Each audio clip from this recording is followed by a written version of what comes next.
Muito boa tarde a todos. Estando na hora aprazada, completo o coro regimental e rogando proteção a Deus, declaro aberta a sessão ordinária dessa igreja, quarta turma, do dia 14 de agosto de 2019. Submeto a apreciação dos pares a ata da sessão anterior. Sem divergência, aprovada. Gostaria de externar os meus cumprimentos a todos os presentes, desembargadores, senhor juiz convocado, procuradora representante do Ministério Público, advogados, secretárias, servidores, estagiários, senhoras e senhores. Bem, eu gostaria também de aproveitar a oportunidade para externar cumprimentos a dois dos nossos desembargadores da quarta turma, ao doutor Eduardo Ferri, que aniversariaram, a doutora Paula no dia 11 de agosto, o doutor Paulo Chaves no dia 12 de agosto, o doutor Eduardo Ferri no dia 4 de agosto. E felicidades, nós admiramos os senhores, né, que com sua conduta exemplar e conhecimento enriquece a nossa instituição. Parabéns. E registrem-se. Os advogados presentes, pois especialmente, da Mate, tá bom. E aos demais aniversariantes do mês de agosto, externamos igualmente os nossos cumprimentos e felicitações. São eles, Fábia. Desembargador Fernando Luiz Gonçalves Rios Neto, que aniversariou no dia 4. Também no dia 4, desembargador José Murilo de Moraes. Desembargador Márcio Ribeiro do Vale, no dia 15. Desembargador Marco Antônio Paulinelli de Carvalho, no dia 15. Desembargador Luiz Felipe Lopes Bozon, no dia 20 de agosto. E a desembargadora Lucilde da Ajuda Lira de Almeida, no dia 30. Também a servidora Maria Luísa Alves Pires, do gabinete desembargadora Denise Alves Horta, no dia 6 de agosto. A todos as nossas felicitações, votos de saúde, paz, alegrias e muita felicidade. Sempre com a nossa adesão, excelência. Pois não. Eu gostaria, né, integrando aí o rol de agradecimentos e cumprimentos, primeiro dia sempre assim, peço a paciência dos senhores.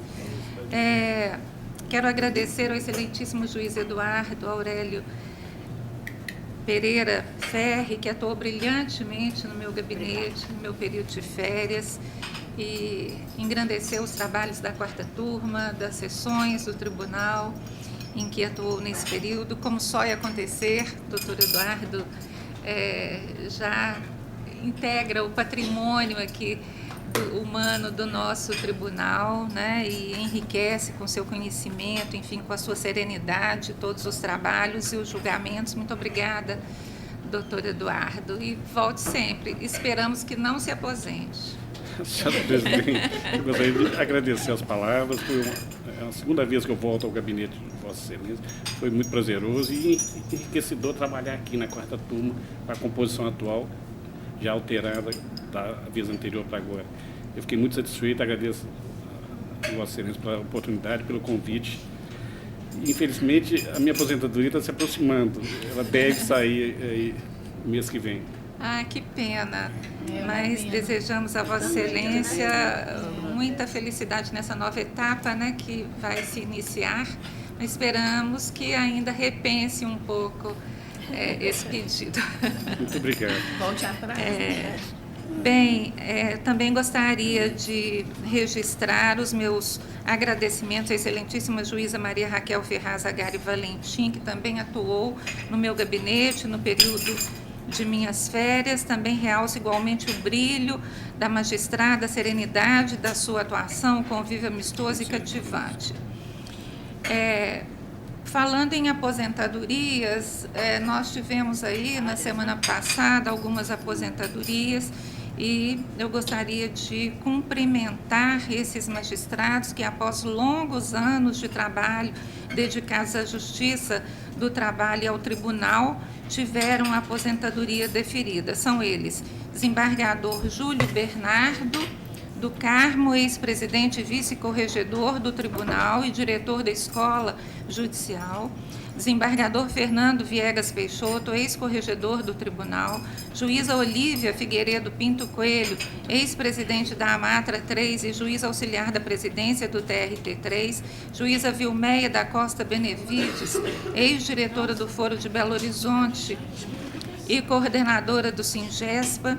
A todos esses valorosos colegas e amigos, nossos parabéns pela brilhante carreira e legado exemplar que deixam na instituição e nossos votos de que sejam muito felizes nessa nova etapa de suas vidas. Com nossa adesão, excelência. Então, realmente é com pesar que nós noticiamos essas aposentadorias, mas, ao mesmo tempo, desejamos que os colegas, façam de suas vidas daqui para frente, construam um novo caminho cheio de vitórias e êxitos, né? Bem, agora, então, vamos noticiar os processos a serem retirados de pauta e adiados. Pela ordem, eu poderia fazer um pequeno registro.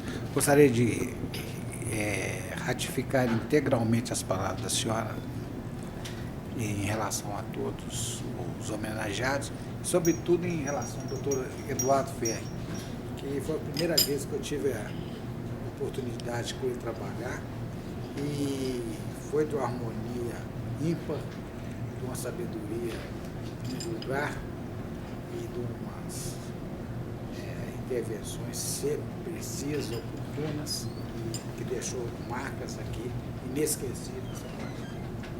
E, ao mesmo tempo, gostaria de deixar registrado o cumprimento ao eminente ex-presidente do Tribunal, Haroldo Plínio Gonçalves, pela merecida outorga do título de professor emérito da UFMG, ocorrido aos 12 de agosto, dia segunda-feira. Foi homenageado professor emérito da UFMG. Maravilha, foi meu professor. Então, eterno mestre de todos nós, né, professor Haroldo Plínio? Senhora Presidente, eu peço licença para fazer minhas as palavras do Dr. Paulo, especialmente no que se refere ao Dr. Eduardo. Realmente é um prazer muito grande ter trabalhado com ele e por isso lamento tanto também se fosse efetivar essa futura aposentadoria. Mas foi um grande prazer, muito obrigada por tudo, Dr. Eduardo, muito bom. Também adiro aos votos, e principalmente lamento, né, a futura ausência do Dr. Ferri, que tivesse sua aposentadoria, bem como o Dr. Eduardo, né? Mas desejo sucesso a ambos no futuro escritório, né? Advocacia. Futuramente, futuro, é um projeto para o futuro. Senhora Presidente, eu quero agradecer as palavras, a oportunidade foi engrandecedora, eu fico mais uma vez encabulado até de ouvi-los, mas eu agradeço de coração todas as honra palavras nossa, que foram doutor destinadas. Eduardo. Obrigado. Pois não. Bem, processos a serem retirados de pauta e adiados. Processo de PJE, sala das 13h10, número 1, a tutelar 10.867/82/2019, de relatoria do desembargador Paulo Chaves, a pedido do eminente desembargador relator. Na sala das 13h06, o número 5, ROSUM 10.070/70/2019, de relatoria da desembargadora Paula Oliveira Cantelli, em razão de acordo. E o processo físico número 6, o RO 1508/2014-097, de relatoria do desembargador Paulo Chaves Corrêa Filho, a pedido do eminente desembargador relator, por acordo. Valber, por favor. 10.867/82/2019. Sim, Obrigada. são esses. Bem, eu coloco em votação os embargos de declaração, processos físicos e PJE. Eu gostaria que fosse apregoado um processo de embargos de declaração. Parece que tem alguém presente. Gostaria de ouvir ouvir o resultado. O ED de número 5 da sala das 13h07, de relatoria da desembargadora Paula Oliveira Cantelli, o 10.686/81/2019, em que votam a desembargadora Maria Lúcia Cardoso Magalhães e a desembargadora Denise Alves Horta. Inscrito para ouvir o julgamento o doutor Marcos Vinícius Marteloso, pela Reclamada embargante. Presente. Doutora Paula tem a palavra. Conheço dos embargos de declaração da ré e, no mérito, nego-lhes provimento. Bem, a divergência em alguns dos embargos que foram colocados em pauta, também estou de acordo, então unânime os julgamentos nos termos dos votos dos eminentes relatores. Bem, nós temos um adiado, né, do doutor Eduardo Ferri, que terá preferência. Tem sustentação? Já foi feita? Como é que... Isso, já foi feita. Já foi feita a sustentação? Então pode apregoar. Processo de relatoria desembargadora Paula Oliveira Cantelli, número 1, da Sala das 1310, adiados. O ROT 10.960.40.2017, em que votam a desembargadora Maria Lúcia Cardoso Magalhães e o juiz convocado Eduardo Ferri. Sustentação oral já realizada pela doutora Mônica Beatriz Guerra, pelo primeiro recorrente, e doutora Carolina Lopes Gilvan, pelo segundo recorrente, que estão presentes. Também presente o reclamante Luiz Cláudio Souza Padilha. Pois não, doutora Paula. Só um momento, senhora presidente.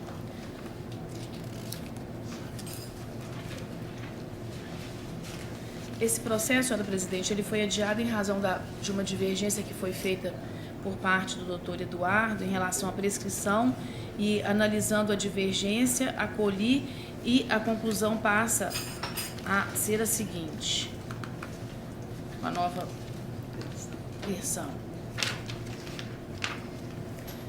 Conheço dos recursos ordinários do autor e do réu, no mérito.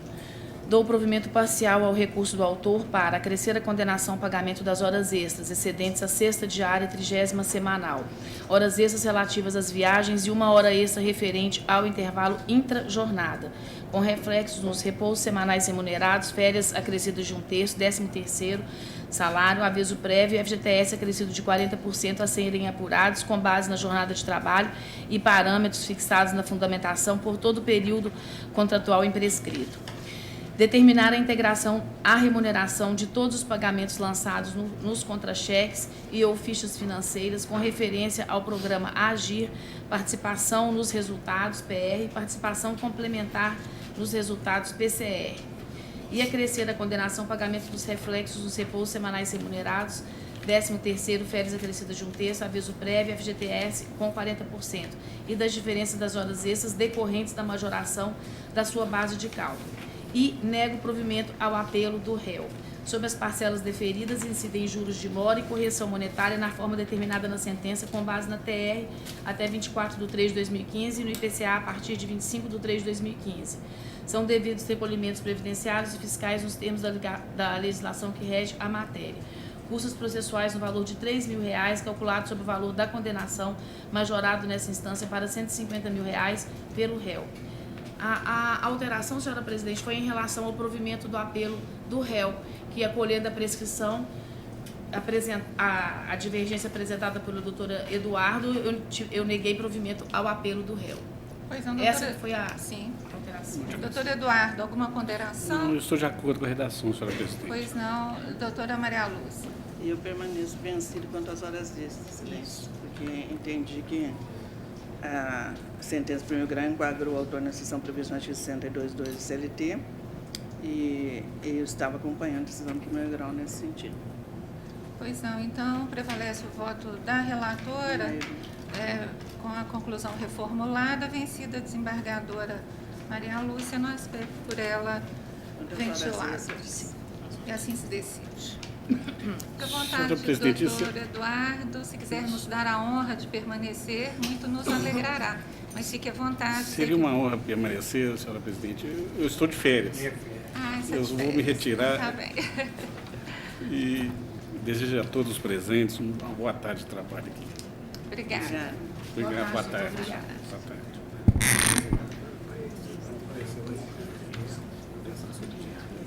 Isso.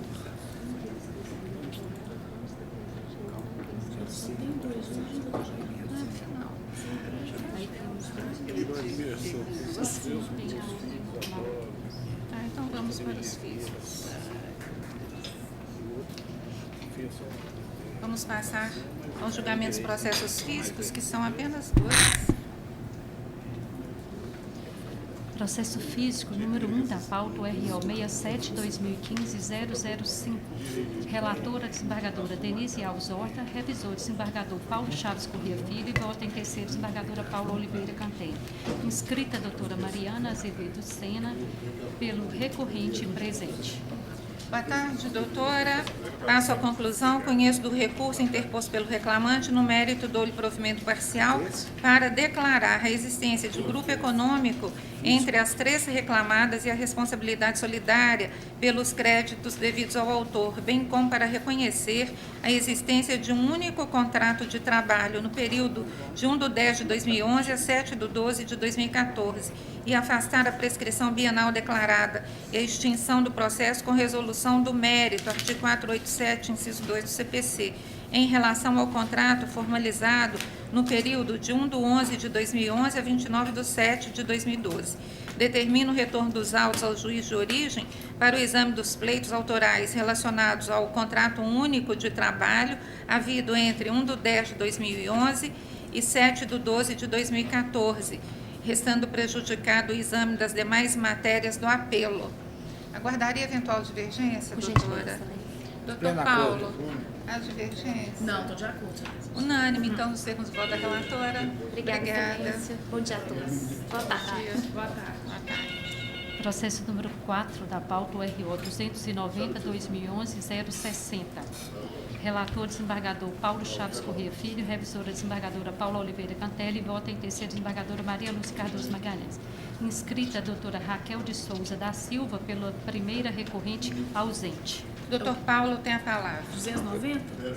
Você apagou aqui, peraí só um minuto. Tá aquela que saiu do daqui.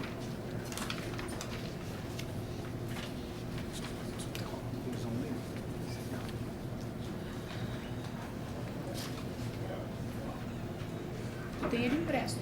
Não, é que eu paguei que eu Eu também tenho aqui, se quiser, doutor Paulo.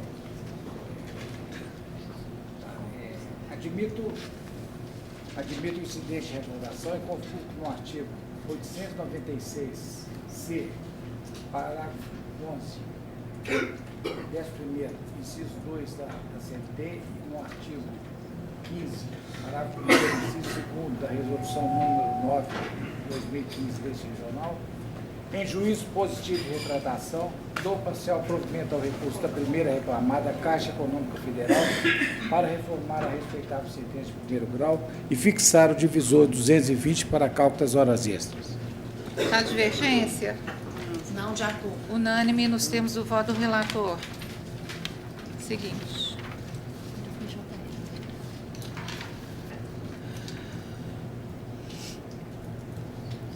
Processo judicial eletrônico de relatoria, desembargadora Maria Lúcia Cardoso Magalhães. O número 1 da sala das 13 horas, o AP 136207-2014. Votam a desembargadora Denise Alves Horta e o desembargador Paulo Chaves Corrêa Filho. Inscrita a doutora Simone Paula Gonzaga, pelo agravante exequente, ausente. Doutora Maria Lúcia tem a palavra. Pois não.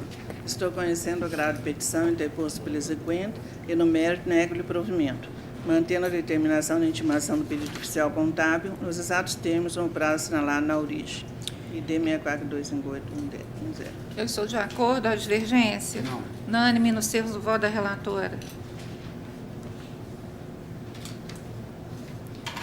Processo de relatoria, desembargadora Maria Lúcia Cardoso Magalhães, o número 9 da sala das 13 horas, o ROSUM 10301-14-2019. Voto a desembargadora Denise Alves Horta, desembargador Paulo Chaves Corrêa Filho. Inscrito doutor Marden Drummond Viana, pela recorrida reclamada, presente. Boa tarde, doutor. Doutora Maria Lúcia tem a palavra.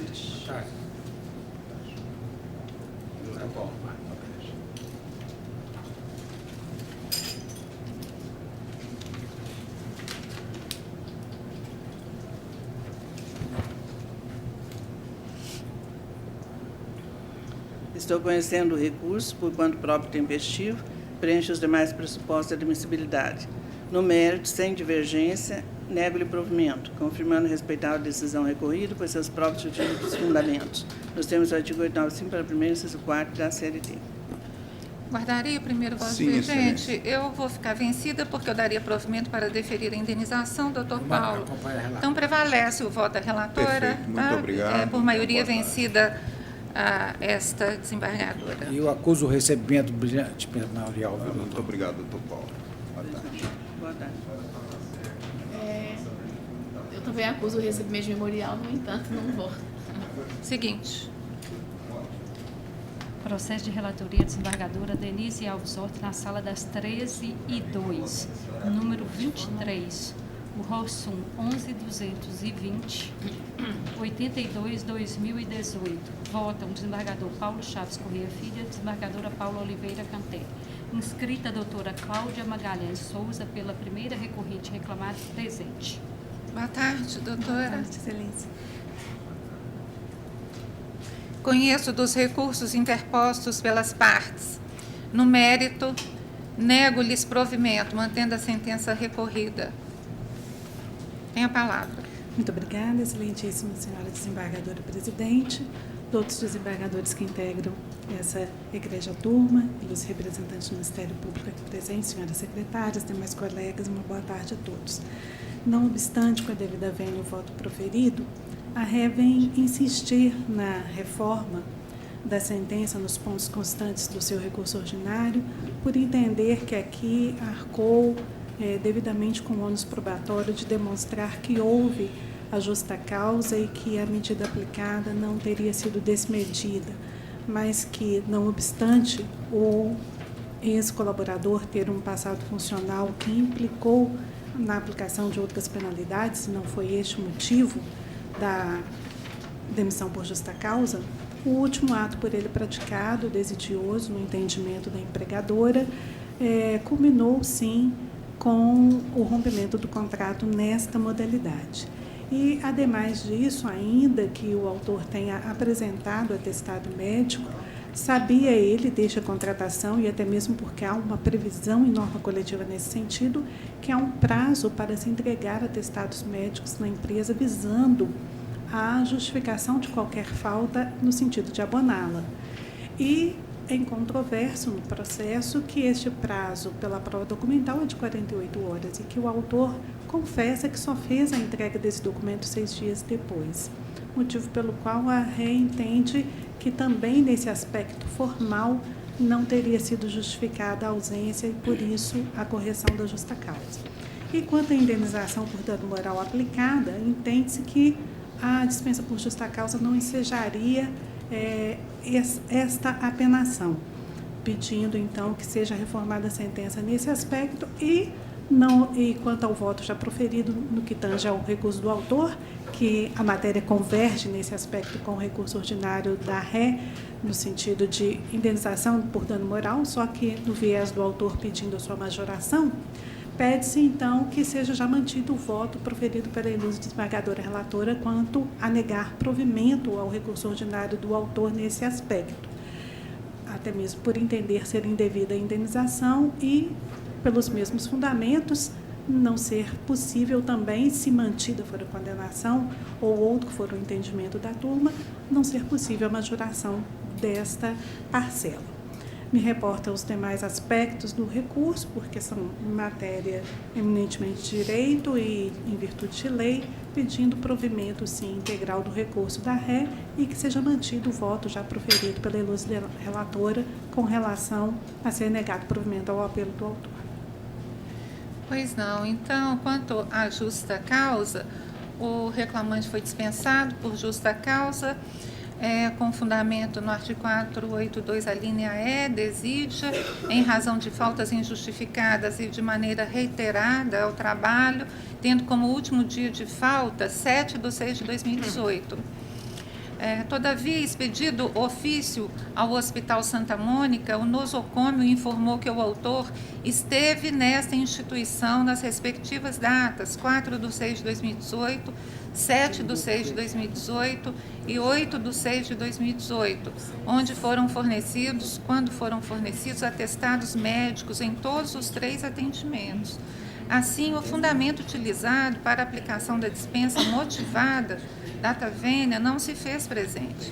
As eventuais faltas anteriormente cometidas foram objeto de reprimenda na oportunidade própria, conforme também noticiado no apelo, sendo vedada a dupla punição pelos mesmos fatos desabonadores. A cláusula 21ª do ACT 2018, página 7, dispõe que, sob pena de não aceitação, o empregado deverá entregar os atestados médicos em até 48 horas após a ocorrência do fato. No entanto, no dia 8/6 de 2018, o obreiro também esteve amparado por atestado médico. Então, diante desses fatos e de outros mais que eu cito aqui, que o voto é longo, eu estou entendendo que as faltas foram justificadas e, portanto, não houve razão plausível para a sua dispensa por justa causa. E, neste sentido, eu estou mantendo a sentença que arbitrou como indenização por danos morais R$2.000. Estou entendendo razoável essa condenação, tendo em vista as circunstâncias que envolveram essa dispensa por justa causa. E, no mais, estou mantendo o voto como proferido. Doutor Paulo. De acordo. Doutora Paula. Inteiramente de acordo. Unânime, então. Muito obrigada, uma boa tarde a todos. Boa tarde, doutora.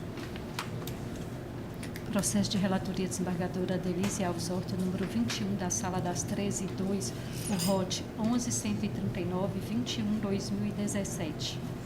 Votam o desembargador Paulo Chaves Correia Filho e a desembargadora Paula Oliveira Cantelli. Inscrita a doutora Andréa Santos Silva, pelo recorrente reclamante, ausente.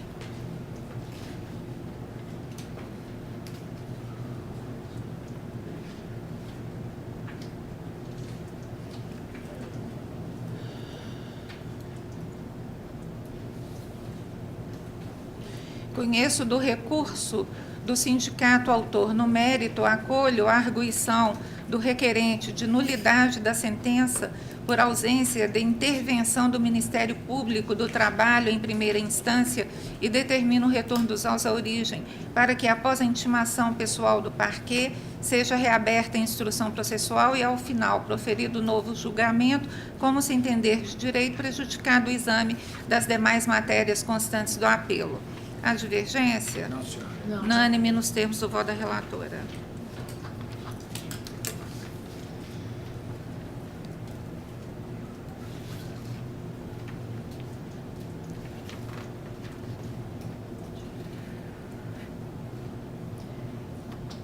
Processo de relatoria desembargador Paulo Chaves Correia Filho, número 33, da Sala das 13h04, o ROT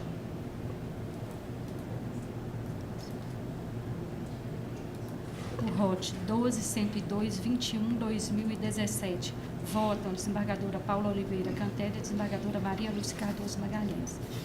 Inscrita a doutora Maria Dulce Crisóstomo de Souza, pela primeira recorrente reclamada, ausente. Doutor Paulo. Não chegou aqui, está aqui em seguida. Deixa eu te falar. Esse 35 aqui.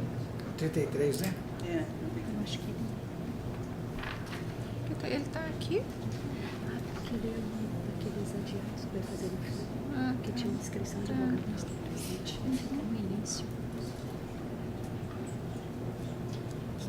Está vindo.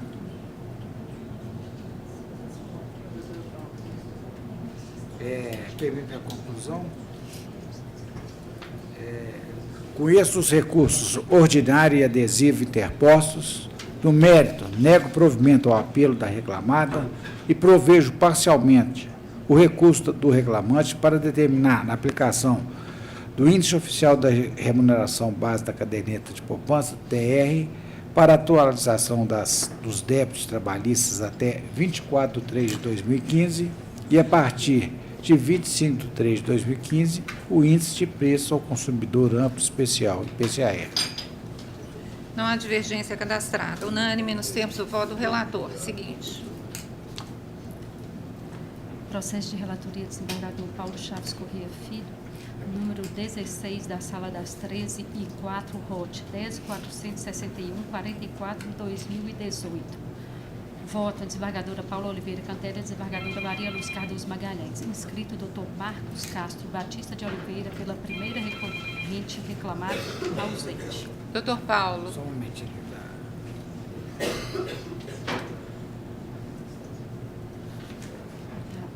Senão a pessoa está demorando Tá demais. devagar hoje, Nossa. né?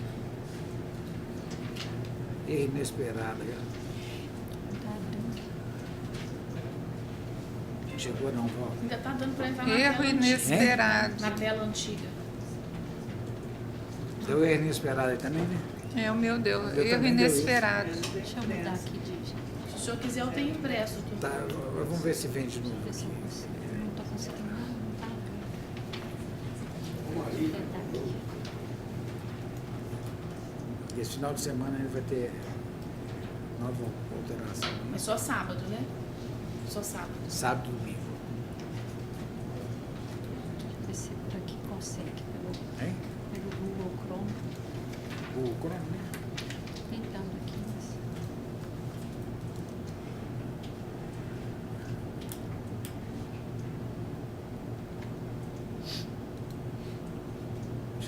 Tá saindo bem, não? De favor, para ligar lá na IBJR.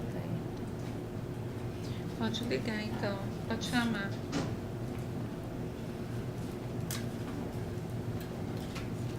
Deixa eu entrar aqui de novo. Doutora Paula, sabe? Eu tenho, senhor. Vamos lá. O senhor está passando sua versão? Obrigado.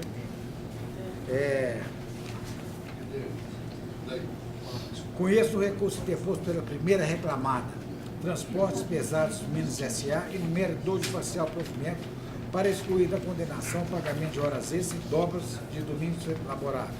Conheço o recurso interposto pelo reclamante no método parcial provimento para determinar que a aferição dos valores pagos a título de comissões extra-folha abrange os depósitos efetuados pela terceira reclamada NBH Transportes Escolta de Veículos Limitados dos meses de fevereiro e março de 2016, identificados os dados bancários respectivos. B. Agora Afastar entrou. a limitação Entrou da agora. tributação aos valores indicados na inicial. Mantém o valor da condenação, que é ainda compatível. Minha proposta de voto. Doutor Marcos, Vossa Excelência vai sustentar. Tem a palavra.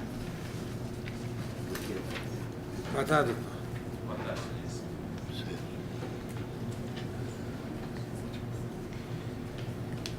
Excelentíssima senhora desembargadora presidente, pessoa na qual cumprimento os demais julgadores desta egrégia turma, senhora representante do Ministério Público, senhora secretária, servidores, colegas,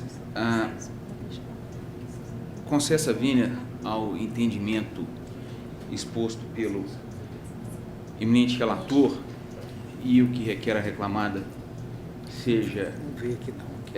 revisto nos autos, com relação à jornada de trabalho descrita pelo reclamante de suposto labor remoto, quando de sua residência. A única testemunha ouvida nesse processo jamais trabalhou junto com o reclamante, sequer trabalhava na área comercial e não sabe dizer absolutamente nada da rotina do reclamante na área comercial. São departamentos completamente diferentes. Então, em razão disso, não há, entende a reclamada, não ficou comprovada nos autos esse suposto labor aos fins de semana em determinados projetos que o reclamante cita na inicial, sendo certo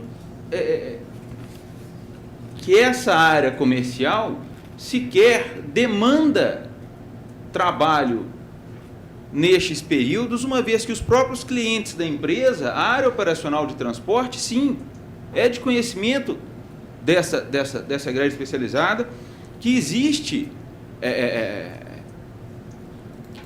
que acontece em transportes aos fins de semana, mas a área comercial não, a área comercial ela é vinculada aos departamentos comerciais dos clientes, em que nada demandam o trabalho aos finais de semana, especialmente domingos. Então, em razão disso, concessa a máxima vênia pela fragilidade da prova testemunhal de uma pessoa que sequer trabalhava no mesmo departamento do reclamante, é que requer seja provido apelo também nesse aspecto. Doutor, você escutou a conclusão? Não. Ah, então foi isso. Não, então É Vou porque o repetir. excelente chegou, eu cheguei. a leitura já Pois não, estava iniciando-se. Então vou reler aqui. Conheço do recurso. Eu só escutei a do recurso do reclamante, excelência. Ah, Desculpa. tá. Eu acho que conheço o recurso interposto pela primeira reclamada, Transportes Pesados Minas S.A., e no mérito dou-lhe parcial provimento para excluir da condenação o pagamento de horas extras e dobra de domingos laborados. Conheço o recurso interposto pelo reclamante no mérito dou-lhe parcial provimento, como o senhor escutou. Perfeito, excelência. Muito obrigado. Então, desculpa tomar o tempo dessa grande Não, de turma, jeito senhora presidente. Foi em razão de estar em outro compromisso e chegar aqui em cima da hora. E requer que seja seguido, quanto ao recurso da reclamada, seja seguido o voto do eminente relator quanto ao tempo. Pois não. Doutor Paulo. Eu mantenho. Doutora Paula. Eu estou plenamente de acordo com a proposta de voto do eminente relator. No entanto, senhora presidente, registro só minha divergência no que se refere aos honorários sucumbenciais. Pois não, doutora Maria Lúcia. Estou acompanhando então o relator. Então prevalece o voto do relator, vencida parcialmente desembargadora Paula, só com relação aos honorários sucumbenciais. Boa Assim se tarde. decide. Muito obrigado, Obrigada. excelência. Mais uma vez, desculpa.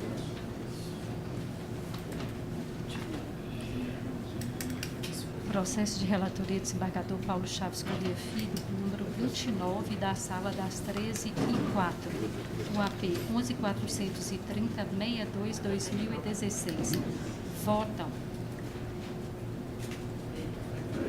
Votam a desembargadora Paula Oliveira Cantelli, a desembargadora Maria Lúcia Cardoso Magalhães. Inscrita a doutora Ana Tereza Guimarães Zanha, pela agravante executada presente. Boa tarde, doutora. Boa tarde. Doutor Paulo tem a palavra. Só um minutinho, vamos ver se chega. O meu também não entrou, não. Não, né?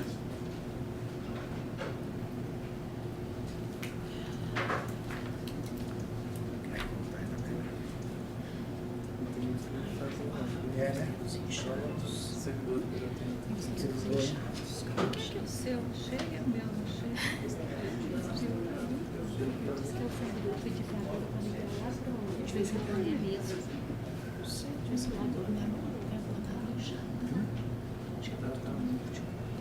Muito lento. Abriu aqui para mim.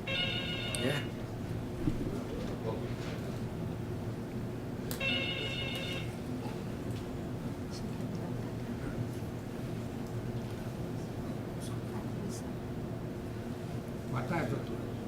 Conheço a grade de petição e no mérito nega provimento. Tem a palavra. Boa tarde, excelências, desembargadora presidente, demais presentes, meus cumprimentos. Bom, sobre a atualização do débito, excelências, independentemente da discussão de direito acerca do índice mais adequado, se é aplicável ou não o parágrafo 7º do artigo 879 da CLT, que impõe a correção pelo TR, normalmente com o advento da recente súmula 73 deste agrégio tribunal, que entendeu pela inconstitucionalidade, eu queria chamar a atenção, data vênia da proposta de voto do relator, que esse caso ele tem uma peculiaridade fática que impõe a reforma da decisão agravada. Porque, em princípio, o juiz ele havia determinado, conforme o entendimento que estava prevalecendo antes dessa súmula 73 do egrégio TRT, pela aplicação do PCAE naquele período de 25/3/2015 até 10/11/2017, como vinha sendo o entendimento do Tribunal Superior do Trabalho. Nesse sentido, ele homologou os cálculos periciais realizados e, em seguida, a agravante, que eu represento, opôs embargos à execução, impugnando a atualização pelo IPCA nesse período, ou seja, pedindo que em momento nenhum fosse aplicado o IPCA. E o juiz ele não só julgou improcedentes os embargos, como ele, de ofício, na sentença dos embargos, determinou ao perito que retificasse as contas, ampliando a aplicação do IPCA para além de 11/11/2017. Ou seja, a sentença merece reforma porque ela não só ofendeu a legislação vigente, a coisa julgada, como ela principalmente ofendeu o princípio da proibição a reformatio impégios, extrapolou os limites da lide, considerando que a reclamante ela nunca requereu a aplicação do PCA. Então, levando em consideração essa peculiaridade fática e até mesmo o julgamento do TST, né, que ao declarar a inconstitucionalidade da expressão equivalentes a TRD, determinou a preservação das situações jurídicas consolidadas, vou requerer, data vênia, a proposta de voto do relator, a divergência, para que seja aplicado ao menos o IPCAE durante esse período de 25 de 3 de 2015 a 10 de 11 de 2017, aplicando-se a partir de então a TR. Pois não, doutor Paulo, mantém? A despeito do brilhantismo da sustentação, eu mantenho a proposta de voto e o faço com esteio na súmula 73 desse egrégio tribunal. Pela ordem, excelência, e essa questão fática da reformatio impediis, excelência? Não há reformatio impediis, uma vez que a matéria aqui é de ordem pública e já está sedimentada nesse tribunal. Doutora Paula. De acordo. Doutora Maria Lúcia. Unânime, então, nós temos o voto do relator. Obrigada, doutora.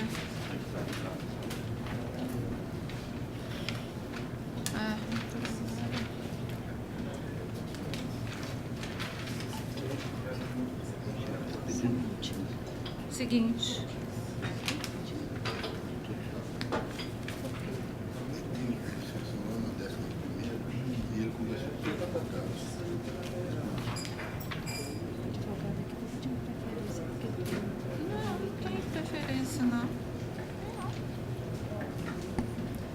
Processo de relatoria, desembargador Paulo Chaves Correia Filho, número 5, da Sala das 13 e 4, o ROD. 190-69-2019. Votam desembargadora Paula Oliveira Cantélia, desembargadora Maria Luz Cardoso Magalhães. Inscrita a doutora Renata Andrade de Silva, pelo segundo recorrente reclamante presente. Boa tarde, doutora. Boa tarde, doutora. Doutor Paulo. Só ver se chega aqui.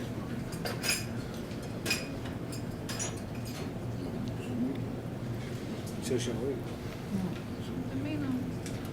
Então, na próxima sessão, vocês vão vir trazer os votos impressos. Pelo menos tem sustentação. Se chegar aqui, a gente usa o dela. Né?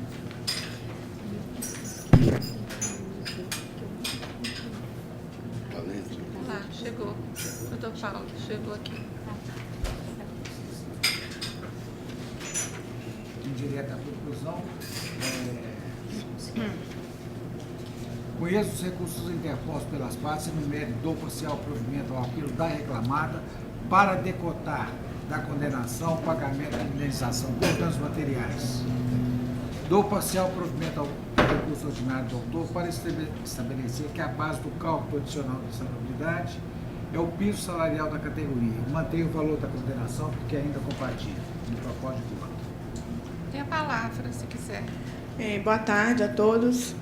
Bem, eu venho sustentar o recurso do reclamante no pedido da questão da doença ocupacional, porque o reclamante ele trabalhou na companhia Vale e teve uma perda auditiva e o juiz de primeira instância ele condenou uma indenização por dano moral um patamar mínimo de R$10.000.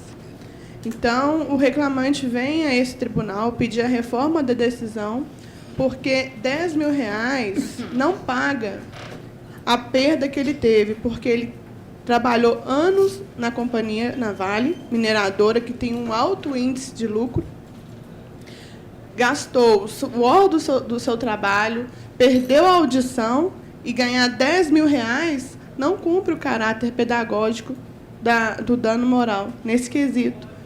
Pois o próprio perito confirmou que não era fornecido os EPIs corretamente e que o reclamante ficava exposto a altos índices de ruído que culminaram na perda auditiva dele. Outro ponto a ser discutido aqui é a questão da legalidade dessa frequência de registro de ponto por exceção. O reclamante, ele pediu na inicial que fosse deferido para ele as horas extras pelos minutos que ele ficava à disposição. Eu também não. Em momento algum, a reclamada, ela apresentou prova contrária. Apenas negou esse pedido do reclamante sem, em momento algum, confirmar as suas próprias alegações. E, para finalizar a sustentação, venho pedir a questão dos honorários de sucumbência, para que eles sejam retirados da condenação, tendo em vista que o reclamante é beneficiado da justiça gratuita. E, caso não seja aceito esse pedido, que sejam reduzidos a um patamar de 5%. Ao final, eu não escutei, perdão, Excelência, a questão da correção monetária que seja feita pelo IPCA. É isso mesmo? Isso. O IPCA é até a partir de 25/3/2015. Isso, é. A partir daí, o IPCA antes tem. Então, gostaria que a sentença de primeira instância seja revida principalmente nesses pontos, na questão da doença ocupacional, a questão do dano moral, que R$10.000 realmente não cumpre o caráter pedagógico, em vista do poder aquisitivo da Vale, em detrimento da saúde do trabalhador. Doutor Paulo. Eu mantenho a proposta de voto e faço porque a fixação de R$10.000 quanto ao caso vertente, aí o juiz entendeu que a moléstia, a suposta moléstia que padecia o reclamante, sejaria um dano moral dessa monta. Eu entendi compatível o valor, o princípio do bom senso e equidade que deve nortear o direito laboral. E no que diz respeito ao dano material, concluiu o perito que conclui-se de acordo com os dados técnicos disponíveis que o reclamante é portador de perda auditiva induzido pelo ruído ocupacional, nexo causal doença do trabalho, que não prejudica a comunicação social ou a capacidade laborativa. Então, eu entendi aqui no caso que a indenização por danos morais deve ser mantida e o quanto deve ser fixado naquela monta. E no que diz respeito aos danos materiais, eu entendo que, conforme evidenciado pela perícia, a perda auditiva do autor é leve e não impede de exercer ofício ou profissão, tanto assim que permaneceu exercendo atividades profissionais até a dispensa. Assim, data máxima da brilhante sustentação, a sentença merece reparo, pois, muito embora evidenciado o nexo causal, a alteração auditiva não é fator incapacitante e não há a inabilitação para o trabalho, sequer depreciação na capacidade de labor para a função que o reclamante exercia. Então, não se pode cogitar de dano material, pois, se não houve cessação de lucros, ganhos ou fruto de cessação de renda, não há o que ser reparado. Ora, se no caso dos autos o dano é incapacitante, não há que se reparar materialmente, impondo-se, com a vênia de sempre, rejeitar o pedido de indenização por danos morais. Eu trago a colação, acórdão do Coleno TST, examinando um caso absolutamente igual e na mesma linha de raciocínio que estou adotando. Então, ante exposto, dou parcial provimento ao apelo da reclamada para decotar da condenação o pagamento da indenização por danos materiais. E estou negando provimento ao apelo da reclamada do adicional de salubridade, a barra de cálculo, e a mesma forma do IPCAE. E quanto aos honorários, nego provimento ao apelo e mantém a sentença porquanto exigível a condenação do reclamante ao pagamento dos honorários advocatícios sucumbenciais, a que foi condenado em razão da procedência parcial dos pedidos, ex vi do parágrafo 4º do artigo 791-A da CLT. Então, em suma, conheço os recursos ordinários dos recursos interpostos pelas partes e, no mérito, imprimo parcial provimento ao apelo da reclamada para expungir da condenação o pagamento de indenização por danos materiais, do parcial provimento ao apelo obreiro para estabelecer que a base de cálculo do adicional de insalubridade é o piso salarial da categoria e mantém o valor da condenação, que é ainda compatível. Pois não, doutora Paula. Senhora presidente, respeitosamente, primeiro eu cumprimento a advogada pela sustentação oral e respeitosamente eu faço uma pequena divergência. Eu manteria a sentença no que se refere à indenização por danos materiais. Eu concordo com Vossa Excelência em relação aos danos morais, mantenho nos 10 mil, mas em relação aos danos materiais, eu daria provimento porque no ouvido direito, a surdez. O laudo constatou que ele é surdo do ouvido direito.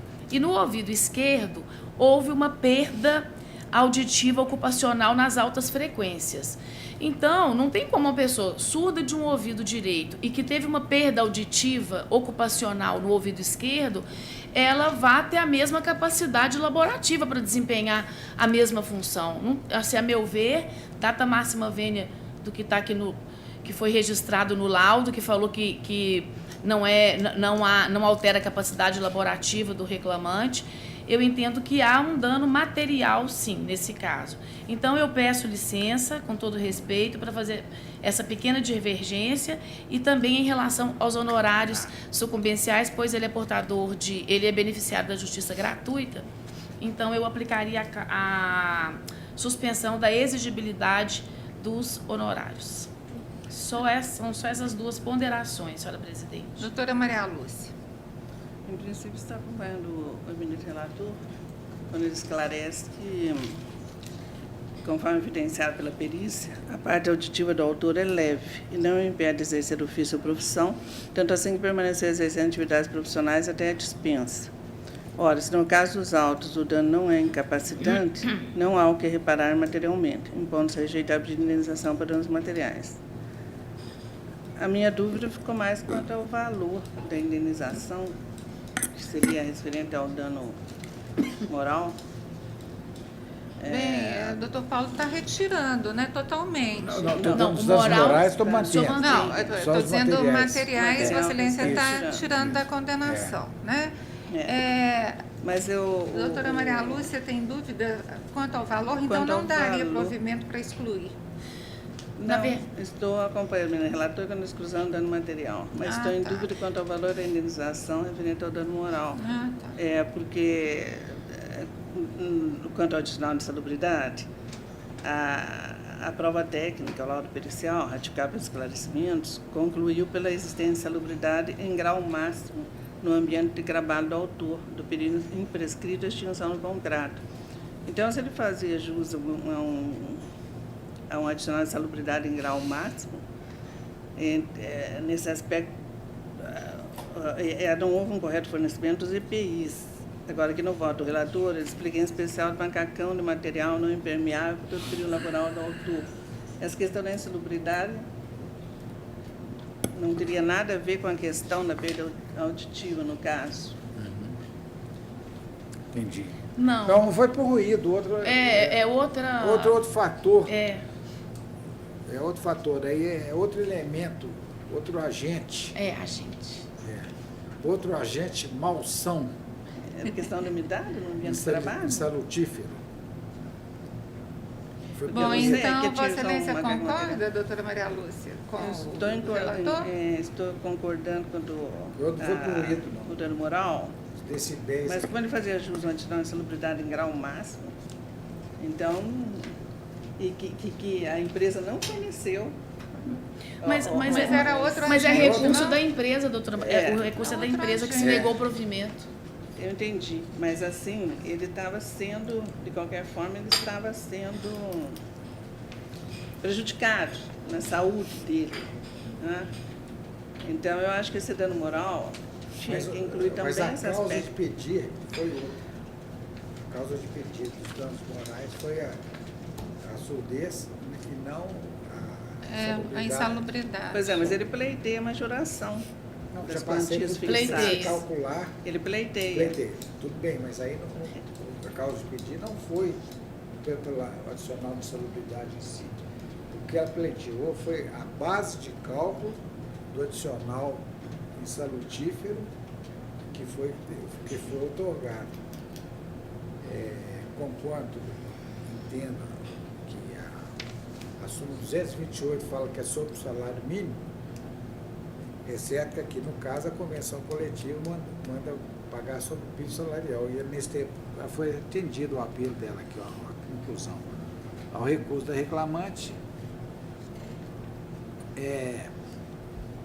para estabelecer que a base do cálculo de adicional de salubridade é o piso da categoria e não o salário mínimo, como comumente é otorgado aqui nas decisões. Então ele vai receber o adequado quanto à insalubridade em grau máximo. Sim, e sobre calcular 40% sobre o piso da categoria.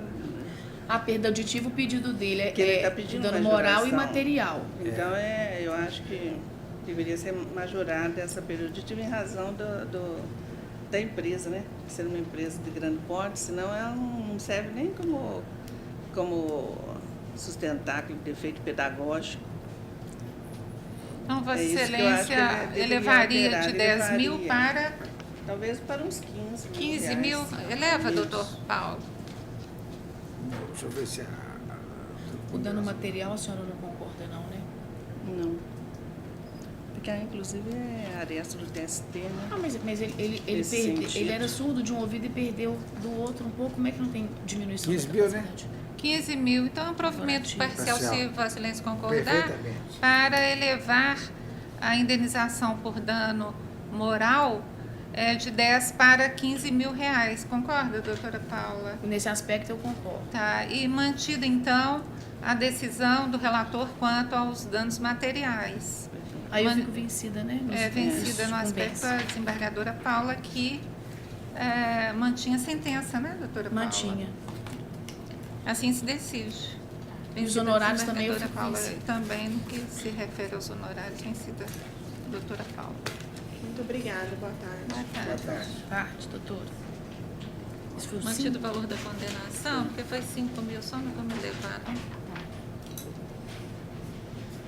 Processo de relatoria do desembargador Paulo Chaves Corrêa Filho, número 4, da Sala das 13h04, ROT 10.080.09/2019.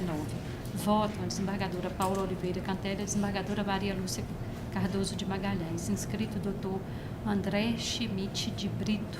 Schmidt, pela reclamada. Boa tarde, doutor. Doutor Paulo tem a palavra. Não consegui nem sair do outro.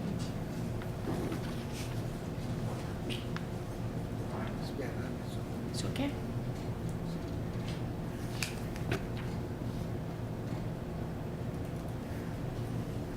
A gente não consegue ficar livre do papel, né? O papel é que salva a pátria. Então, sustentação oral da próstata tem que trazer todo o ingresso também com a imigração.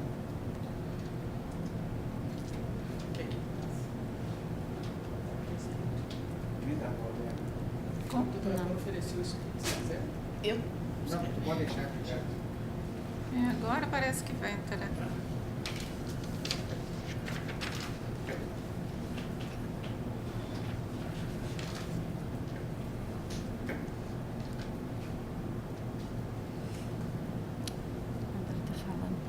Permite a conclusão.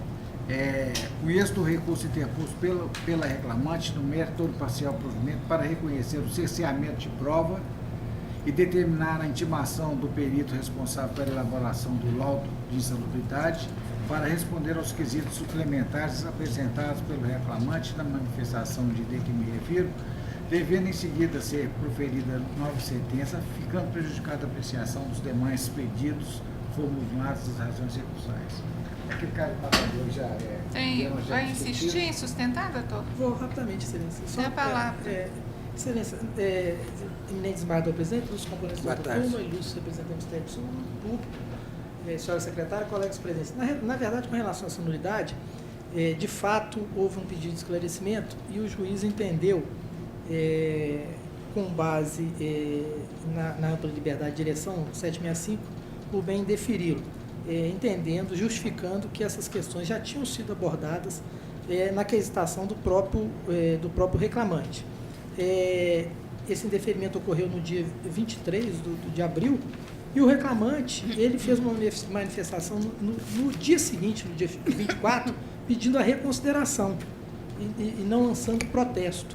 Posteriormente, no dia 30, é que ele lança o protesto. Então, a primeira manifestação posterior dele a esse indeferimento não foi de lançamento de protesto, foi no sentido de reconsideração, que não suspende o prazo para esse protesto. Então, na verdade, o que a reclamada entende aqui é que se aplicaria o 795, em que as nulidades devem ser declaradas mediante provocação das partes na primeira oportunidade que se manifestar nos autos. E, no caso em questão, o reclamante fez um requerimento de imediato pedindo reconsideração e só veio a protestar depois desse pedido de reconsideração. Como a reconsideração não suspende, então não seria o caso, com todo o respeito à proposição de voto, de se declarar essa nulidade em função disso, mesmo porque, como esclarecido pelo juiz, a questão que ele pretendia era a questão de quilos que a reclamante carregava, isso já tinha sido esclarecido no laudo. Então, o que se espera aí, com todo respeito, volto a falar, é que se mantenha a sentença nesse aspecto. Pois não. Eu costumo a atenção no bilhete de sustentação e eu mantenho o propósito de voto e faço porque o processo de trabalho, como todos sabem, prima pela simplicidade e formalidade. Não entendo que aqui não houve preclusão lógica, consumativa ou temporal, pedido de esclarecimentos suplementares. E nulidade nenhuma advirá para a reclamada em caso de novos esclarecimentos lá da perícia. Sendo assim, data máxima vênia, manter a proposta de voto, não sem antes louvar a brilhante sustentação. Não havendo divergência registrada, proclamo o resultado unânime nos termos do voto do relator. Muito obrigado. Boa tarde. Boa tarde, doutor. Processo de relatoria desembargador Paulo Chaves Correia Filho, com preferência, número 12 da Sala das 13 e 4, o Rosson 10.286, 39/2019. Votam a desembargadora Paula Oliveira Pantera, a desembargadora Maria Lúcia Cardoso Magalhães, inscrita a doutora Thalita Daniele dos Santos, pela recorrente reclamada para assistir. Doutor Paulo tem a palavra.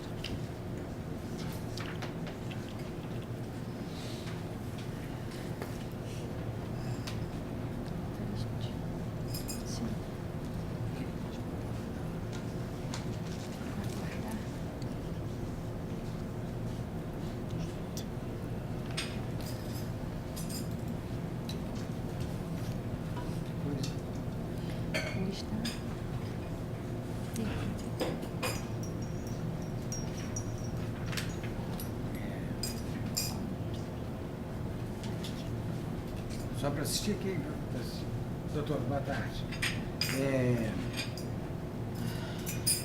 Conheço o recurso interposto pela reclamada por conta próprio tempestivo, preenche os demais pressupostos de admissibilidade. No mérito, rejeita a preliminar de nulidade da sentença e dou provimento ao apelo para afastar o reconhecimento do vínculo empregatício entre as partes, reconhecido na origem, julgando improcedente a reclamação proposta, ficando prejudicado, via de consequência, o exame dos demais tópicos do apelo invertidos onde sucumbência em razão da improcedência da reclamação, os honorários sucumbenciais passam a ser devidos pelo reclamante em prol do advogado da ré num percentual de 10% sobre o valor atribuído à causa, as custas no importe de R$ 519,00, 2% sobre o valor atribuído à causa, também passam a ser devidos pelo reclamante, isento ex-fileres, Fica autorizada a primeira reclamada a reaver os valores pagos a título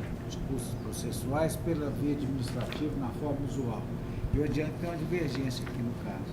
Pois não, doutora Paula. Senhora presidente, com todo o respeito à proposta de voto do eminente relator, eu manteria o reconhecimento do vínculo empregatício, em razão do quê? Da própria prova testemunhal, tanto o depoimento da testemunha do autor, o senhor Hamilton, como da testemunha dos próprios reclamados, que é o Jonathan, que essa prova, ela demonstra a existência da relação de emprego.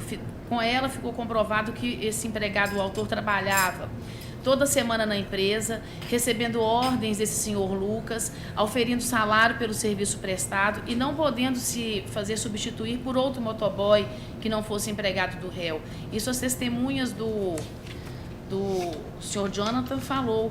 Então, todos os elementos fáticos jurídicos, caracterizadores da relação de emprego, a meu ver, estão presentes nesse caso. E só mais um ponto, além dele fazer as entregas, no fim do expediente ele também arrumava as mesas no final do expediente. Isso, para mim, ainda reforça ainda mais a condição dele de empregado. E, então, é nesses termos que, com todo respeito, eu registro essa respeitosa divergência, com bastante respeito. Manteria a sentença, então, né, doutora? Manteria. Doutora Maria Lúcia. Está vendo a divergência da desembargadora Paula também, a leitura dos depoimentos, né, do primeiro testemunho, a respeito do trabalho dos motoboys. Eu entendo que ele informou a Brás que quando não podia trabalhar, podia mandar outra pessoa em seu lugar, já tendo feito isso sem problemas, fechou aspas. E no mesmo sentido são os depoimentos das testemunhas apresentadas pelas RES. A primeira diante dele, Lopes Coelho, segurou que abraço os motoboys resolviam entre eles os dias em que iriam trabalhar, comunicavam ao senhor Lucas que trabalho sem dia fixo, recebendo R$70 por dia trabalhar. Podia recusar o trabalho. Os motoboys podiam deixar de trabalhar no dia em que quisesse, mas era preciso avisar que não iria. Já aconteceu o motoboy avisar mais tarde ou não avisar. Na época do reclamando, prestava um serviço do motoboy, reclamando que quer servir Mateus, trabalhando todos os dias todos em dias alternados. E não era necessária a autorização do senhor Lucas para as trocas, bastando avisar. E a segunda testemunha, Ana Felipe Santiago, também salientou que quando não podia ir, mudava outra pessoa em seu lugar, que também recebia por incrédito, trabalhava todas as semanas, nos dias em que não podia mudar outra pessoa sem estar de aviso. Então, eu entendi como o doutor Paulo que não estou caracterizado em empregatício, que seria necessária a comprovação da existência mudando todos os pressupostos, os quais sejam habitualidade, onerosidade, subordinação e pessoalidade. Estou acompanhando. Pois não, então proclamo que prevalece o voto do relator, vencida a desembargadora Paula, que mantinha a sentença. Mantinha a sentença, né, doutora Paula? Isso, tá bom. Assim se decide.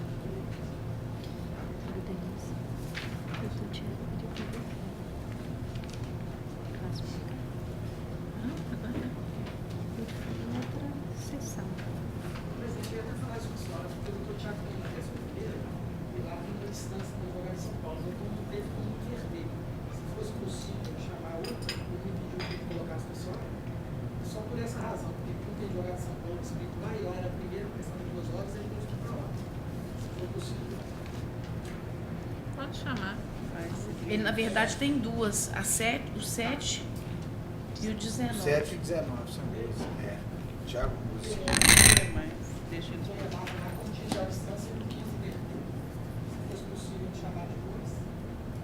Vamos chamar a 17. Processo de relatoria desembargadora Paula Oliveira Cantelha, número 17 da Sala das 13h06, OAP 10.654/38/2018. Votam a desembargadora Maria Luz Cardoso Magalhães e a desembargadora Denise Alves Horta. Inscrito doutor Fernando Alvarenga Pão-Grato de Miranda, pelo agravante executado presente. Boa tarde.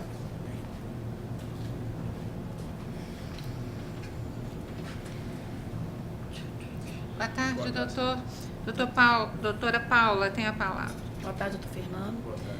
De ofício, não conheço do agravo de petição interposto por ser prematuro e por ausência de garantia do juízo. Custas pelo executado de R$ 44,26. Vai sustentar somente a admissibilidade, Sim. se for. Senhor presidente, colega da turma, eu vou sustentar a admissibilidade, pese a proposta de voto da ilustre relatora. Nós entendemos que aqui não se trata de garantia de juízo para propor o agravo de petição, porque trata-se de um pedido do banco de suspensão da execução com base na lei que rege as empresas em liquidação extrajudicial, bem como o pedido do artigo 805 do CPC para que seja habilitado o crédito de R$ 1.400.000 no quadro geral de credores. Então, a gente entende que o pedido de habilitação do crédito é exatamente porque não há como garantir essa execução. Então, data vênia, entendemos que o agravo de petição não seria a medida cabível por se tratar de uma decisão na fase de execução. Doutora Paula. Cumprimento mais uma vez o doutor Fernando. Embora seja de fato cabível o agravo de petição, senhora presidente, contra as decisões proferidas na fase de execução, nos termos do artigo 897-A da CLT, essa disposição deve ser analisada conjuntamente com o disposto no 893, parágrafo 1º, também da CLT, que obsta a impugnação imediata das decisões interlocutórias. E a interposição do agravo de petição é cabível somente contra as decisões terminativas ou definitivas proferidas na fase de execução. E o agravo de petição que foi apresentado, neste momento processual, ele se revela-se prematuro, acarretando a subversão da ordem dos fatos processuais e, em última análise, do devido processo legal. E, por isso, o doutor juiz Acó, ele indeferiu a pretensão da suspensão com base na OJ 143 do TST. E por isso, senhora presidente, de ofício, eu não conheci também do presente agravo. E mantenho a proposta de voto. Doutora Maria Lúcia. Eu também estou acompanhando, doutor. Unânime nos termos do voto da relatora. Processo de relatoria desembargadora Paula Oliveira Cantelli, número 18, da Sala das 13 e 6, o ROT 10.748.24/2017. Votam a desembargadora Maria Lúcia Cardoso Magalhães e a desembargadora Denise Alves Horta.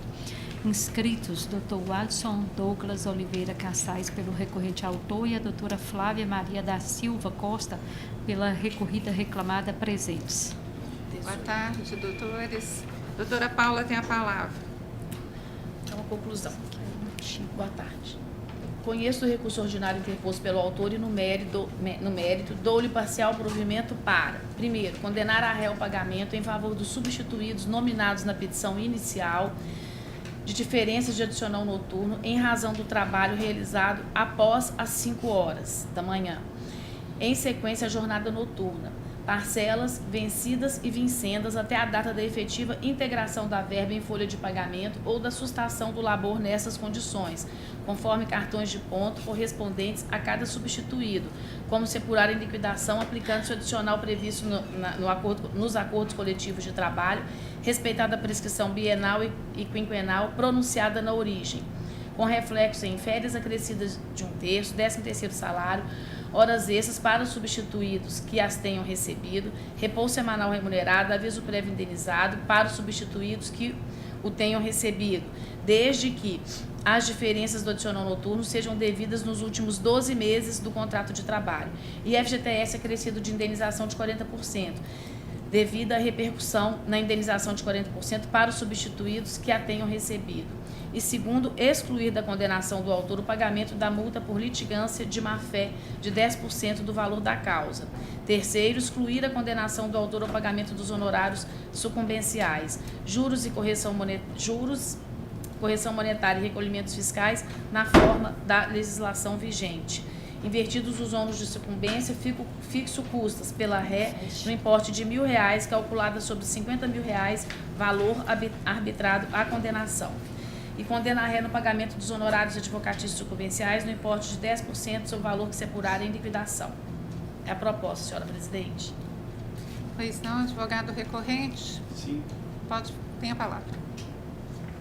Excelentíssima senhora presidente e demais componentes dessa egregia turma, boa tarde.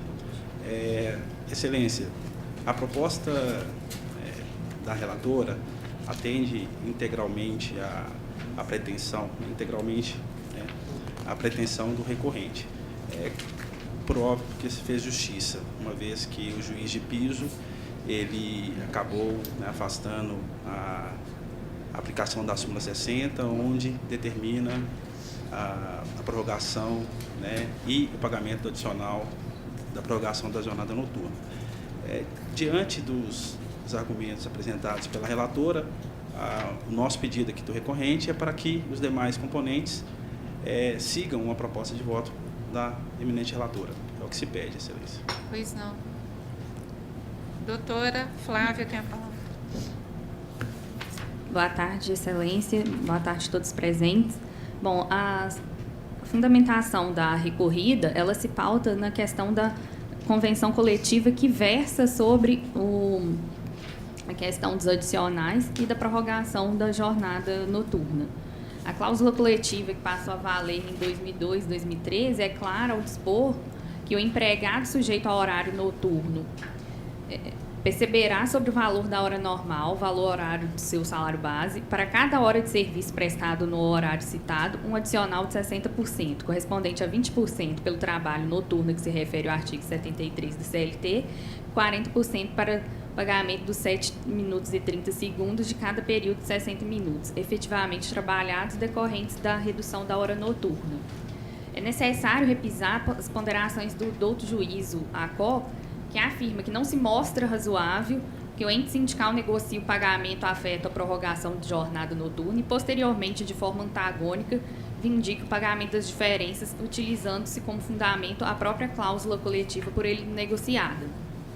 É incabível a pretensão do recorrente ao pagamento dessas diferenças de adicional noturno em razão da prorrogação noturna, uma vez que a jornada de trabalho e o próprio modo de apuração da hora noturna e seus limites de todos são substituídos e estão amparados pela convenção, pelo acordo coletivo por ele negociado. Nesse sentido, a gente ainda colaciona uma jurisprudência da SDI aqui do TRT. É o que eu sustento. Pois não, doutora Paula. Senhora Presidente, cumprimento os advogados pelas sustentações orais realizadas da tribuna. E a previsão normativa desse adicional noturno de 60%, superior ao legal para incidência sobre a hora de 60 minutos, encontra-se nos acordos coletivos de trabalho juntados pelo autor. Eu cito aqui, inclusive, o acordo 2015 e 2016. E a norma coletiva ela não limita o pagamento do adicional noturno ao período de 22 horas a 5 horas, não se podendo interpretar em desfavor dos trabalhadores que tal limitação decorreria da referência ao artigo 73 da CLT em atenção ao princípio da norma mais favorável. É nos autos aqui incontroverso o não pagamento do adicional noturno pelas horas de prorrogação da jornada noturna após as 5 horas. E essa questão, como eu mencionei anteriormente aqui no voto, ela diz respeito à saúde do trabalhador, sendo uma norma protetiva, de modo que não pode ser interpretada de forma restritiva, sob pena de afronta aos princípios da razoabilidade, da proteção do trabalhador e afastando aí o real objetivo da norma. Nós temos aqui no tribunal também a tese prevalecente número 21, que trata do assunto. Então, eu entendo que os substituídos fazem jus às diferenças de adicional noturno em razão do trabalho realizado após as 5 horas, em sequência à jornada noturna, com os devidos reflexos. Entendo também, senhora presidente, que a majoração do adicional noturno não pode autorizar a supressão do direito à hora ficta noturna, haja vista que o direito ao adicional noturno e à hora noturna reduzida constitui duas garantias que não se compensam, mas sim acumulam-se, embora oriundas de uma mesma circunstância, que é o labor noturno. Então, a meu ver, seriam devidas, além do adicional noturno de 60%, as horas trabalhadas em prorrogação à jornada noturna, diferenças de horas decorrentes da aplicação da hora ficta noturna pelo mesmo período. Para tanto, seria o caso de declarar nula a cláusula coletiva no ponto em que se incluiu o adicional noturno na remuneração da hora ficta noturna. Eu, inclusive, já manifestei entendimento em outros julgados que cito aqui na proposta de voto. No entanto, neste caso aqui, a presente ação foi proposta pelo sindicato profissional e não por um empregado individualmente. não é possível, em sede de ação coletiva de competência originária da Vara do Trabalho, declarar a nulidade da cláusula coletiva, que prevê a remuneração da hora ficta noturna mediante a majoração do adicional noturno, porquanto a competência originária dessa ação anulatória proposta pelo Ministério Público ou pelas próprias partes convenientes seria do TRT e não do juízo de primeiro grau. Além disso, como o recorrente afirma, e por isso excluir a multa por litigância de má-fé, ele não pretende aqui a declaração da nulidade da cláusula coletiva, sendo que essa nulidade seria o único caminho hábil na hipótese para que o sindicato conveniente lograsse afastar a cláusula que ele mesmo negociou. Então, não é possível acolher um pedido que conflita no particular com os termos da própria cláusula relativamente à redução da hora ficta noturna. É forçoso, então, aplicar o adicional noturno normativo de 60% para o labor após as 5 horas, nos exatos termos em que foi ajustado pelo sindicato autor com a ré em ACT, isto é, remunerando também a redução ficta da hora noturna. E, com base nesses fundamentos, que eu mantenho o provimento e a condenação à ré dessa diferença de adicional noturno na forma como li na conclusão. E também por isso que retiro a multa por litigância de má-fé. Pois não, doutora Maria Lúcia. Eu estou ficando com, acho que vem ser parcialmente, eu estou restringindo o percentual do adicional noturno ao legal de 20%. Quantas horas laboradas tem após 5 horas? Sequência de jornada noturna. Eu estou acompanhando a doutora relatora, então prevalece o voto da relatora. Vence a doutora Maria Lúcia no aspecto ventilado. Obrigada. Assim se decide. Verdade. Processo de relatoria, desembargadora Paula Oliveira Cantelli, número 35, da Sala das 13h06, o ROT 11.889.32/2016. Votam a desembargadora Maria Lúcia Cardoso Magalhães e a desembargadora Denise Alves Orte. Inscrito doutor Leonardo Alves da Silva, cansado pela recorrente reclamada presente. Boa tarde, doutor. Doutora Paula tem a palavra. Boa tarde, doutor. Eu alterei a autuação no final da manhã e pedi que fosse avisado os gabinetes, estava autuado de forma contrária. Então, a conclusão. Conheço o recurso ordinário interposto pela ré e, no mérito, nego-lhe provimento. Pois não.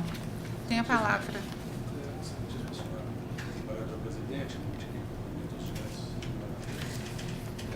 Doutor relator, depois que a senhora liberou o processo para a pauta, houve a decisão do ministro Gilmar Mendes a respeito da repercussão geral da nulidade de cláusula coletiva. Eu fiz uma manifestação, não sei se voltou às mãos da senhora, porque esse caso tem uma questão, quando se trata da jornada de intervalo do motorista, que se anula a convenção coletiva. O ministro determinou a suspensão de todos os processos. Não sei se isso voltou à conclusão da senhora antes. Foi logo depois que o processo foi enviado à pauta. Senhora presidente, diante do que foi exposto, eu agora eu não tá até dando erro inesperado, eu não consigo acessar os autos para ver essa manifestação. E então eu vou pedir vista, pedir vista e retirar de pauta. Aliás, adiar para a próxima sessão. Semana que vem.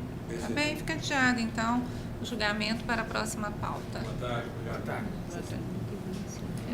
O outro então. No dia 21. Então vai ser para o dia 28, viu, doutor? Porque eu não estarei aqui. Tá. 28 de agosto. 2000. Processo de relatoria, desembargadora Paula Oliveira Cantelli, número 32, da Sala das 13h06, o ROT 11.697.78/2017. Votam a desembargadora Maria Lúcia Cardoso Magalhães e a desembargadora Denise Alves Horta. Inscrito o doutor Sérgio Fernando Pereira de Pinho Tavares, pelo primeiro recorrente reclamante presente. Boa tarde, doutor. Doutora Paula tem a palavra. É o 32? É. Boa tarde. 32. Conheço o recurso ordinário interposto pelo autor e do recurso interposto pela primeira ré. No mérito, dou provimento parcial aos recursos para excluir as condenações referentes ao pagamento dos honorários advocatícios sucumbenciais às partes, custas inalteradas. Tem a palavra. Excelentíssima senhora desembargadora presidente da Secretaria Turma, demais senhoras e senhor desembargador que acompanham, ilustre representante do Ministério Público, senhora secretária, um dos tópicos do nosso recurso já foi atendido pelo voto da eminente desembargadora relatora, que é com relação aos honorários submenciais. Então, eu vou sustentar aqui o outro tópico, é a questão do aviso prévio. Por quê?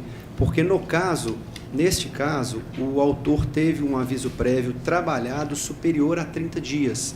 A própria sentença de primeira instância diz: no presente caso, entendo que o reclamante foi avisado da rescisão do contrato em 11/9, conforme TRCT e termo do aviso, trabalhando até 11/10, sendo o restante dos dias de aviso prévio proporcional indenizados. Ou seja, é aquele caso da proporcionalidade da Lei 12.506, onde o empregador exige do empregado labor superior a 23 dias. Então, tendo ele trabalhado por 30 dias, isso ficou em controvérsia, inclusive, na sentença, nós entendemos, data vendo do entendimento da eminente relatora, que deve ser deferido um novo aviso prévio, uma vez que, inclusive, colacionamos entendimentos desse egrégio tribunal de que a proporcionalidade é sempre em benefício do empregado.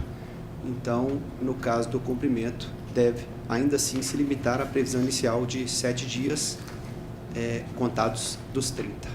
Então, pois não, doutora Paula. Cumprimento, doutor Sérgio. Bom, considerando que o labor em prol da RE se iniciou em 9/12/2013 e o aviso prévio foi comunicado em 11 de setembro de 2016, o autor faria jus ao aviso prévio proporcional de 36 dias, né, que são 3 anos incompletos.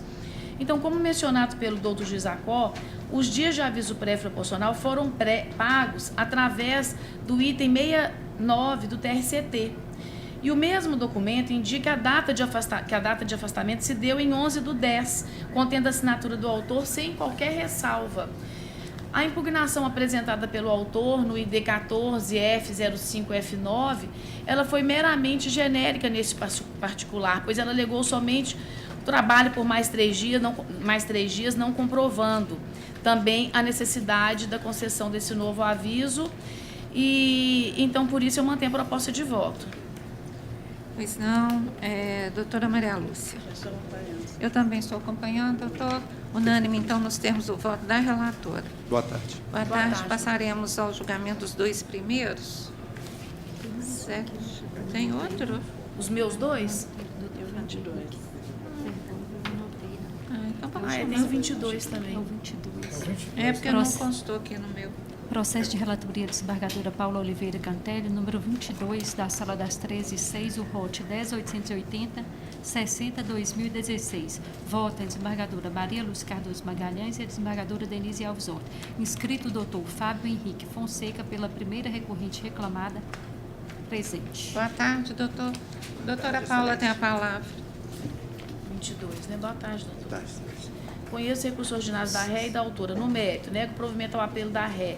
Dou provimento parcial ao apelo da autora para acrescer a condenação ao pagamento de diferenças do vale-refeição relativamente aos feriados nos moldes da previsão convencional no período contratual imprescrito.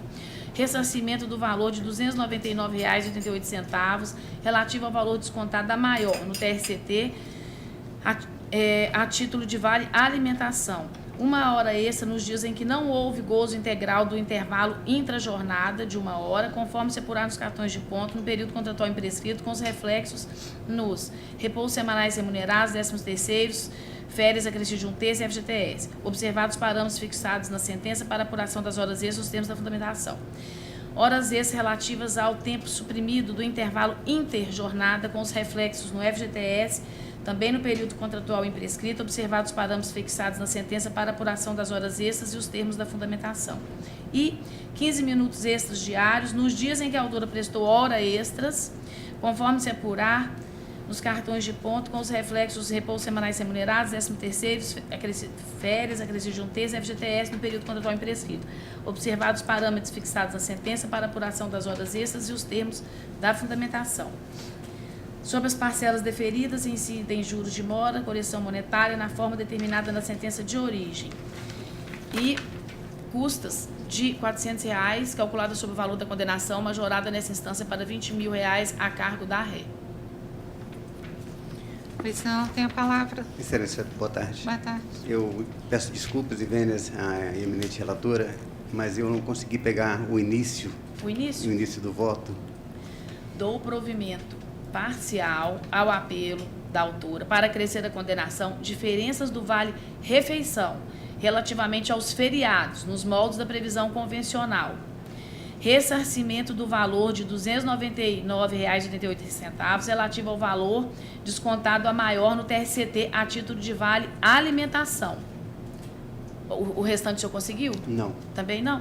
1 hora extra nos dias em que não houve gozo integral do intervalo intrajornada de 1 hora, conforme se apurar nos cartões de ponto, no período contratual imprescrito, com os reflexos repousos semanais remunerados, 13º, férias, acrescido de um terço, FGTS. Horas extras relativas ao tempo suprimido do intervalo interjornada, com os reflexos no FGTS, no período contratual imprescrito, observados os parâmetros fixados na sentença para apuração das horas extras e os termos da fundamentação.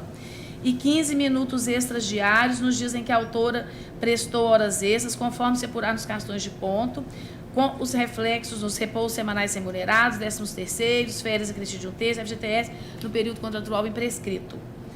Basicamente, então, foi isso, doutor. Sim. Atende, né, doutor? Atende os interesses? A divergência não, né? Eu estou perguntando se você atende. Atendeu, Atende, né? atende. Então, doutora Maria Lúcia. Eu também estou acompanhando, unânime, então nós temos o voto da relatora. Muito obrigada. Exatamente. O processo de relatoria da desembargadora Paula Oliveira Canteles, número 7. Eu li. Número 7. 7. O RI. Posso fazer? 7. Número 7, o ROT 10.177.65/2018. Votam a desembargadora Maria Luz Cardoso Magalhães e a desembargadora Denise Alves Horta, inscrito Dr. Tiago Musi e outros pela recorrida reclamada ausente. Doutora Paula. A conclusão é longa, eu peço paciência, mas conheço o recurso ordinário do autor.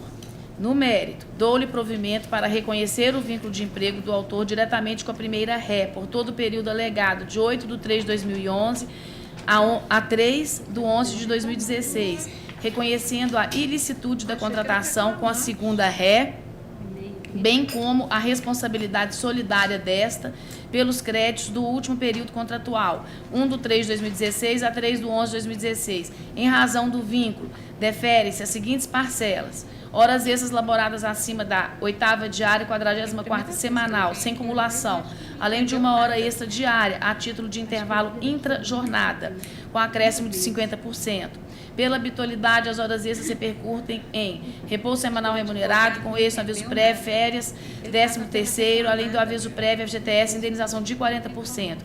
Fixo que o autor trabalhava de 7 às 18, de segunda a domingo, com 40 minutos de intervalo, em razão do trabalho aos domingos e feriados, sem concessão de folga em outro dia. Em tais ocasiões, deverá ser remunerado em dobro, com reflexos em aviso prévio, férias acrescido de um terço, 13º, além de FGTS acrescido de indenização de 40%. São devidos ainda, em razão do vínculo de emprego, hora reconhecido, as seguintes parcelas: 13º, salário e férias acrescidas de um terço em dobro nos períodos aquisitivos 2011-12 a 2015-16, diferença de 13º proporcional 7/12, e de férias mais um terço proporcionais de 7/12, referentes ao período de 2016-17.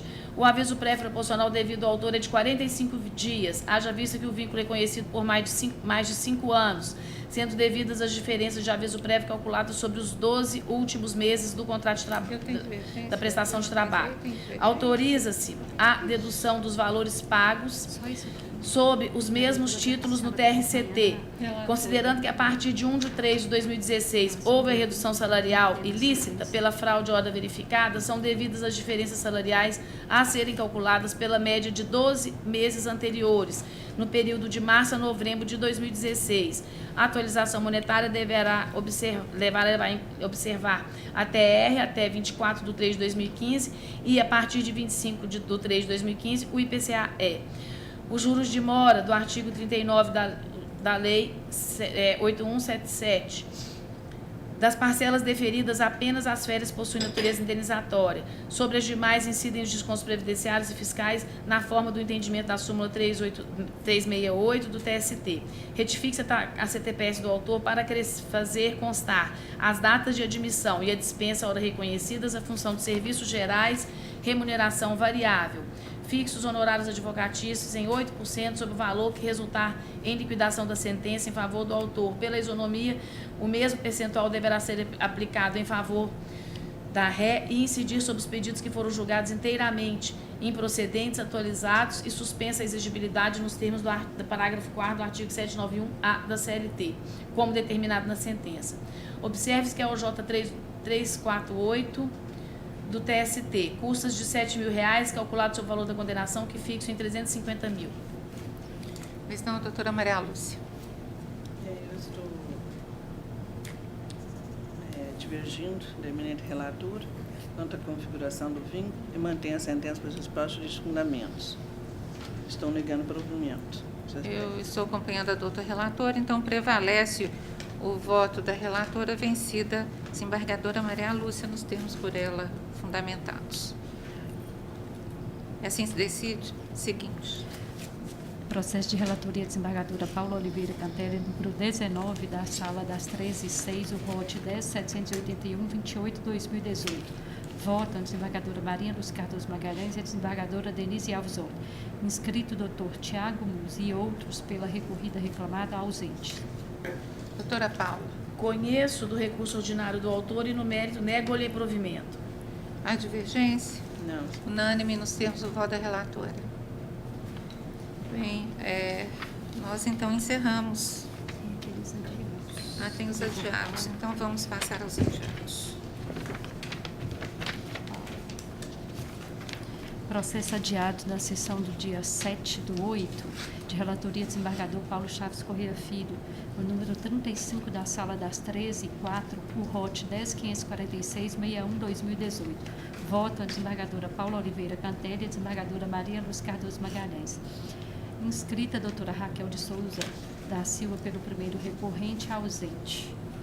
Doutor Paulo.